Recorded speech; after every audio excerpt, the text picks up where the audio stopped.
Hello friends, welcome to history classes. और friends, ये मेरा नेट एग्ज़ाम से रिलेटेड ही ये मेरा हिस्ट्री का चैनल है और अपने इस चैनल पर मैंने एग्ज़ाम से रिलेटेड ही जो कंटेंट है वो प्रोवाइड करवाया हुआ है। आगे भी ऐसे ही और प्रोवाइड करवाती रहूँगी। अगर आपको मेरे वीडियोस अच्छे लग रहे हैं तो लाइक शेयर करना, कमेंट कर कर भी बताना। अगर आप मेरे इस चैनल पर न्यू हैं तो सब्सक्राइब कर लो, बेल आइकन को दबा लो। नोटिफिकेशन टाइम पर मिलता रहेगा, टाइम पर आपकी प्रिपरेशन होती रहेगी। इसके अलावा आप मुझे अनअकैडमी की लर्निंग ऐप को डाउनलोड कर वहाँ पर फॉलो कर सकते हो। लिंक डिस्क्रिप्शन में मिल जाएगा। वहाँ पर जाकर आप मेरे जो लेसन्स हैं, कोर्सेज चल रहे हैं, वो देख सकते हो। इतना सारा कंटेंट अवेलेबल है। एक जगह पर आपको एमसीक्यू सीरीज़, डिटेल में टॉपिक, तो सब कुछ मिल जाएगा। प्लीज़ जाकर वहाँ पर ज़रूर देखिएगा और यहाँ पर भी मेरे चैनल को सब्सक्राइब जरूर कर लेना। तो आज हम स्टार्ट करेंगे जो मिडीवल हिस्ट्री के जो आगे के एमसीक्यू सीरीज़ है उसके बारे में। जैसे कि हमारा फर्स्ट दिया गया है कि शंकराचार्य के विषय में कौन सा जो कथन सही नहीं है वो हमें बताना है। तो उनके बारे में जो कथन सही नहीं दिया गया है, जैसे कि वे केरल में कलंद्री में पैदा हुए थे, जहाँ उसका गैर द्वैतवाद का सिद्धांत अद्वैतवाद कहलाया, जहाँ उन्होंने ज्ञान मार्ग की स्थापना की, जैसे कि मुक्ति के 3 रास्ते, जहाँ शंकराचार्य के अनुसार विश्व माया नहीं है बल्कि एक विशिष्टता के साथ वास्तविकता है। तो इसमें हमें जो राइट आंसर है वो जो कथन सही बताया गया है वो बताना है। तो राइट जो कथन इसका दिया गया है वो है ऑप्शन हमारा बी। जैसे कि वह कलंदरी में पैदा हुए थे और गैर द्वैतवाद का सिद्धांत अद्वैतवाद कहलाया, फिर और ज्ञान मार्ग की स्थापना की, जो कि मुक्ति के 3 रास्ते हैं। तो ये तो जो 3 विषय हैं ये शंकराचार्य के बारे में सही बताते हैं। तो ऑप्शन हमारा बी है राइट आंसर। आगे दिया गया है कि निम्नलिखित में से कौन सा इनमें से जो कथन है सही है वो हमें बताना है। जैसे कि भारत में आने के पश्चात गुप्त रहने वाले इस्लाम में सूफी कहलाए। सूफी उद्देश्य ईश्वर से भावात्मक संबंध बनाना था तथा मानवता की सेवा करना था। जब कई सूफियों को देखा गया है कि उनके मठों में जो उनके मठों के संगठन व्रत रखने तथा यज्ञ करके जिससे उन पर बौद्ध धर्म तथा योग का प्रभाव माना गया। जहाँ मोइनुद्दीन चिश्ती भारत में सूफी मत को उनके संस्थापक थे और तथा उन्होंने कैशफुल महजूब जो सूफीवाद से रिलेटेड जो पुस्तक है वो लिखी थी। तो इसके बारे में जो सही है कथन वो हमें बताना है। तो वो है ऑप्शन हमारा ए। फर्स्ट और जो फोर्थ है तो वो सही ही कथन बताया गया है। तो ए है हमारा राइट आंसर। आगे दिया गया है कि 750 से 1200 ईसा के काल के दौरान निम्नलिखित में से कौन सा जो कथन साहित्य के संबंध में सत्य बताया गया है। तो साहित्य के बारे में जो कथन सत्य बताया गया, जैसे कि ऑप्शन है सबसे पहले महत्वपूर्ण लक्षण प्रांतीय भाषाओं में साहित्य की उन्नति पर इस काल में हुई थी। संरक्षकों द्वारा संस्कृत भाषा को पूरी तरह नकार दिया गया। जहाँ अमोघवर्त ने अमोघ वृत्ति को कन्नड़ में लिखा। जहाँ घोष ने स्मारंगन सूत्रधार लिखी जो कला तथा वास्तुकला की श्रेष्ठता रचना थी। तो जो कथन सही है, जो साहित्य के बारे में सही है, जो 750 और 1200 के बीच के काल के दौरान जो साहित्य था उसके बारे में सही कथन जो दिया गया है वो राइट आंसर होता है ऑप्शन हमारा डी। फर्स्ट और फोर्थ, पहला कि प्रांतीय भाषाओं में साहित्य की उन्नति का काल था ये माना गया, और फोर्थ की भोज ने सामरंगन सूत्रधार लिखी जो वास्तुकला पर आधारित थी। और ये 2 कथन सही दिए गए हैं। तो डी राइट आंसर है। आगे है निम्नलिखित में से कौन सा भुवनेश्वर में नागर शैली के उड़ीसा प्रकार के मंदिर पाए गए हैं। जगन्नाथ मंदिर है, लिंगराज, सूर्य मंदिर, भुक्तेश्वर मंदिर या परशुरामेश्वर मंदिर। तो इनमें से जो राइट आंसर बताया गया है कि भुवनेश्वर में जो नागर शैली के उड़ीसा प्रकार के जो मंदिर पाए गए हैं उनमें से जो राइट आंसर दिया गया है वो है ऑप्शन हमारा डी, लिंगराज, मुक्तेश्वर मंदिर और परशुरामेश्वर मंदिर। तो ये 3 प्रकार के ही मंदिर जो नागरशाली के उड़ीसा प्रकार के मंदिर पाए गए हैं। तो डी राइट आंसर है। तो इन तीनों जो नागरशैली है, जो मंदिर बनाने के लिए 3 प्रकार की शैलियाँ थी, नागरशैली है, वेसरा शैली, द्राविड़ शैली। तो इनके बारे में भी मैंने डिटेल्स में लेसन्स दिए हुए हैं, आप जाकर देख सकते हो। और मंदिर जो है उनके बारे में भी मैंने बताया हुआ है। तो प्लीज़ अनअकैडमी पर ज़रूर जाइए, कंटेंट अवेलेबल है, प्लीज़ देखिए जरूर एक बार। तो प्लीज़ जाकर अगर आप प्रिपरेशन अच्छी तरह से करना चाहते हो तो प्लीज़ वहाँ पर जाकर कंटेंट जरूर देखिए, लिंक आपको डिस्क्रिप्शन में मिल जाएगा। आगे है, निम्नलिखित में से कौन सा नागरशाली का मंदिर खजुराहो में स्थित है? जो नागरशाली से निर्मित जो मंदिर है वो खजुराहो में स्थित है। दुलदेव मंदिर है, पार्श्वनाथ मंदिर, उदयेश्वर मंदिर, देवी जगदम्बा मंदिर या कैलाश मंदिर। तो राइट आंसर जो इसमें बताया गया है, जो नागरशाली का मंदिर जो खजुराहो में स्थित है, वो है राइट आंसर ए। उदयेश्वर मंदिर जो है ये नहीं है, जो बाकी जितने भी मंदिर हैं वो सारे नागरशाली से निर्मित मंदिर है जो खजुराहो में स्थित है। तो ऑप्शन है हमारा ए राइट आंसर। आगे है, पाल के काल में जो पाल शासक थे उनके काल में कौन से दो बुद्ध मुनि तिब्बत में बुद्ध धर्म को प्रवेश करने के लिए उत्तरदायी थे? जो तिब्बत में बुद्ध धर्म का प्रवेश हुआ तो उसके लिए उत्तरदायी माने गए हैं, तो वो कौन से दो थे?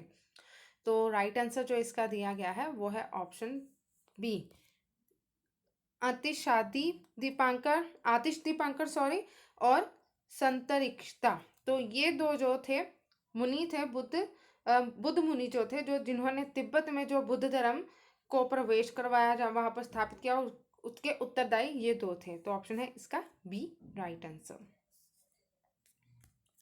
आगे है, प्रसिद्ध राष्ट्रकूट शासक अमोघ वर्ष किसका रचयिता था? मानसोलासा, कविराज मार्ग, चतुर्वर्ग चिंतामणि या रतन मल्लिका। तो इसका जो राइट आंसर दिया गया है कि जो प्रसिद्ध राष्ट्रकूट शासक अमोघ वर्ष था वो रचयिता था कविराज मार्ग और रतन मल्लिका का। तो ऑप्शन है हमारा डी राइट आंसर। नेक्स्ट है, 750 से 1200 के काल के दौरान जो भारतीय विज्ञान के स्थिर हो जाने के क्या कारण थे? जो स्थिर हो गया था भारतीय विज्ञान को, उसके स्थिर होने का क्या कारण थे? जैसे कि अरब विज्ञान ने भारतीय विज्ञान को दबाकर रख दिया, जा इस काल के दौरान समाज मानसिकता से संकुचित तथा कठोर हो गया, जहाँ भारत के समुच्चय विश्व के वैज्ञानिक विचारों से अपने को अलग रखने की प्रवृत्ति थी, जहाँ निधि की कमी तथा शैक्षिक स्तर गिरना। तो राइट आंसर जो इसमें दिया गया है वो है सी, सेकंड और थर्ड, कि इस काल के दौरान जो मानसिक रूप से संकुचित तथा कठोर हो गया था, जो भारतीय विज्ञान की जो स्थिर हो जाना, जो एक स्थिर हो चुका था, तो क्या था कि मानसिक रूपी जो रूप था उनसे वो सुसंकुचित और कठोर हो गया था, और विश्व के वैज्ञानिक विचारों को अपने को उन्होंने अलग रखने की जो उनकी प्रवृत्ति थी, इसके कारण। तो ऑप्शन है हमारा सी राइट आंसर। आगे है, निम्नलिखित में से कथनों में से हमें जो अल-बिरूनी की किताब उल हिंद, तो उसके बारे में जो विचार कथन सही है उसके बारे में बताना है कि अल-बिरूनी की किताब उल हिंद जो भारतीय सभ्यता का व्यवस्थित अध्ययन है, जहाँ मुख्यतः भारत की राजनीतिक इतिहास है, जहाँ भारत की महमूद गजनी द्वारा की गई लूट के बारे में आलोचना करती है, जो मुख्यतः भारत की सांस्कृतिक, सामाजिक तथा बौद्धिक इतिहास का अध्ययन के बारे में बताती है। तो जो अल-बिरूनी की किताब उल हिंद जो है ये हमें भारत की व्यवस्थित अध्ययन और जो सांस्कृतिक, सामाजिक तथा बौद्धिक इतिहास का जो अध्ययन है उसके बारे में ये बताती है। तो ऑप्शन है हमारा बी है राइट आंसर। आगे है, नीचे ऑप्शनों में से जो सही है वो बताना है। तो जैसे कि ऑप्शन दिए गए हैं कि नागरशाली के मंदिर वास्तुकला तथा महत्वपूर्ण लक्षण क्रॉस आकार का मंदिर, मैदान तथा टेढ़ी आकृति बना शिखर है। द्राविड़शाली के जो महत्वपूर्ण लक्षण जो है उसमें लक्षण पाए गए हैं मंदिरों की जो संरचना में, कि सबसे ऊपर मुड़ा हुआ विमान तथा खंबे वाले हॉल हैं। जहाँ बेसरशाली में चालुक्यशाली भी कहा जाता है, जो चालुक्य मंदिर मस्जिद चालुक्य अपने विमान हटाकर बड़े बड़े दरवाजे जिस पर हीरे मोती जड़े थे वो रखते थे। तो इन चारों में से जो राइट कथन बताया गया है, जो नागरशाली के बारे में, द्राविड़शाली के बारे में, वेस्टरशाली और मंदिर चालुक्य, जो चालुक्य के मंदिर मस्जिद है उनके बारे में, तो वो है ऑप्शन हमारा राइट जो दिया गया है वो है ऑप्शन ए, जहाँ पर फ्रेंड्स फर्स्ट है, सेकंड है और थर्ड आना है। 3 ऑप्शन है वो सही दिए गए हैं कि फर्स्ट, सेकंड और थर्ड, नागरशाली, द्रविड़ और वेस्टरशाली जो है इन तीनों के बारे में जो कथन वो सही दिए गए हैं, लेकिन जो फोर्थ है वो नहीं आना है, इसलिए ऑप्शन हमारा ए है राइट। आगे है, सही में सुमेलित जो है उसके बारे में बताना है। तो इनमें से जो हमारा राइट आंसर, जैसे कि अजंता, एलोरा, खजुराहो, एलिफेंटा, ये गुफाओं के बारे में, तो किन किन के द्वारा है उनके बारे में हम, कैलाश मंदिर है जहाँ ब्राह्मण मूर्तिकला है, चित्रकला, गुफाएं हैं, चंदेल शासकों द्वारा बनवाए गए मंदिर है। तो जो मिलान के बारे में हमें बताना है, तो राइट आंसर जो इसका बताया गया है सही में जो सुमेलित दिया गया है वो है ऑप्शन हमारा ए। कि अजंता की गुफाएं, उसमें क्या मिलता है, चित्रकारी, क्या मिलता है, चित्रकारी गुफाएं हैं। एलोरा ये कैलाश मंदिर है। खुजराहो, खुजराहो जो है वो चंदेल शासकों द्वारा बनवाए गए मंदिर। और एलिफेंटा जो है ये ब्राह्मणिकल जो मूर्तिकला है उससे रिलेटेड है। ये भी मैंने डिटेल में वहाँ पर बताया है अपने अनअकैडमी पर कोर्स है, उसमें मैंने ये सम इम्पॉर्टेंट टॉपिक का जो कोर्स है उसमें डिटेल्स में इन चीज़ों के बारे में भी बताया है, एलिफेंटा, खुजराहो, एलोरा और जनता की। साथ में मैंने पिक्चर्स भी दिए हुए हैं जिससे आप इजीली समझ सकते हो। तो प्लीज़ इसलिए कह रही हूँ बार बार कि आप अगर अपनी प्रिपरेशन अच्छी तरह से करना चाहते हो तो वहाँ पर जाकर ज़रूर देखिए और बताइए कि आपको लेसन्स कैसे लग रहे हैं। तो इसका राइट आंसर ऑप्शन ए है।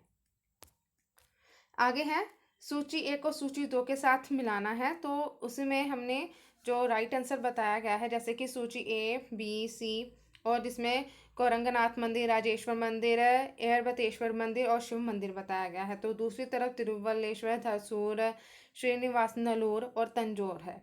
तो इसमें जो राइट आंसर दिया गया है वो है ऑप्शन हमारा बी। जैसे कि कोरंगनाथ मंदिर जो है ये है श्री निवासन नलूर, तो इसका थर्ड है। फिर जो राजराजेश्वर मंदिर जो ये तंजौर में है, और जो एयरबतेश्वर मंदिर ये कहाँ पर है, धारसूर, और जो लास्ट में है शिव मंदिर ये तिरुवल्लेश्वर में है। तो इसका राइट आंसर ये है। तो ऑप्शन है बी हमारा राइट आंसर। आगे है लेखक दिए गए हैं और उनके कार्य हैं उसके बारे में है। तो इसमें भी जो राइट सुमेलित दिया गया है, तो सीधा सीधा आपको आंसर बताती हूँ, तो वो राइट आंसर है ऑप्शन सी। जैसे कि जयदेव, जयदेव की गीत गोविंद था। अध्योई इनकी जो रचना है ये है पवनदूत, और कंबन इनकी रचना जो है वो है रामा नाटक, और सेक्युलर इनकी जो रचना है वो है पेरिया पूनम। तो ये सही सुमेलित है, तो ऑप्शन सी है हमारा राइट आंसर। नेक्स्ट है चालुक्य वास्तुकला और जो मंदिर है उसके बारे में।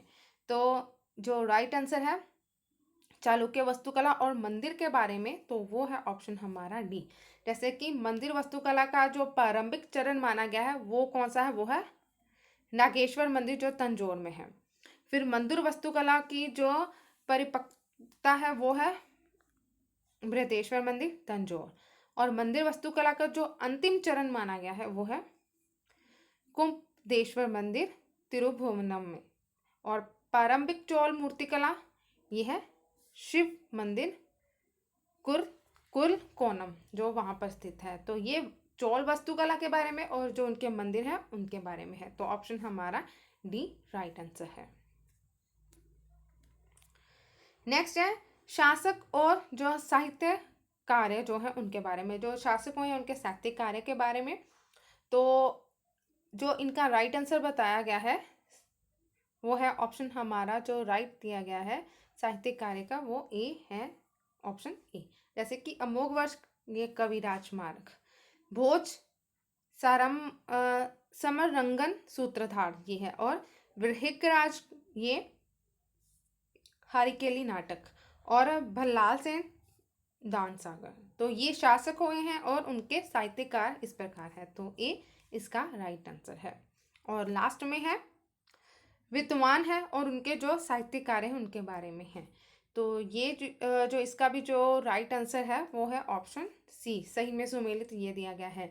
जैसे कि राजशेखर जो है ये संस्कृत साहित्य, मणिका नंदन जो है ये है जैन साहित्य है, कंबन ये तमिल साहित्य, और पंपा कन्नड़ साहित्य। तो ये सही में सुमेलित हैं विद्वान और उनके साहित्यिक कार्य।